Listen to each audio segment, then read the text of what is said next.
برادران اسلام، السلام علیکم ورحمۃ اللہ وبرکاتہ۔ آپ تمامی حضرات سے گزارش کی جاتی ہے کہ خود بھی قرآن کریم کی تلاوت، ترجمہ، تفسیر سماعت کیجیے اور اپنے عزیز و اقارب رشتہ دار کو بھی شیئر کیجیے تاکہ آپ اس کے ذریعے صدقہ جاریہ کے مستحق ہو جائیں۔ اعوذ باللہ من الشیطان الرجیم، بسم اللہ الرحمن الرحیم۔ وَأَنَّهُ خَلَقَ الزَّوْجَيْنِ الذَّكَرَ وَالْأُنثَىٰ مِن نُطْفَةٍ إِذَا تُمْنَىٰ۔ ترجمہ کنز الایمان۔ اللہ کے نام سے شروع جو نہایت مہربان رحم والا۔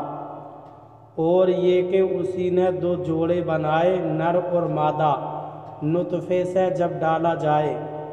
ترجمہ کنز العرفان۔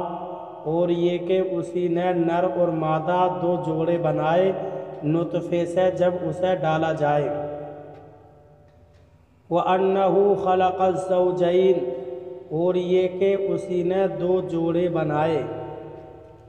اس آیت اور اس کے بعد والی آیت کا خلاصہ یہ ہے کہ جب رحم میں نطفہ ڈالا جائے تو اس نطفے سے انسانوں اور حیوانوں کے نر اور مادہ جوڑے اللہ تعالیٰ نے ہی بنائے۔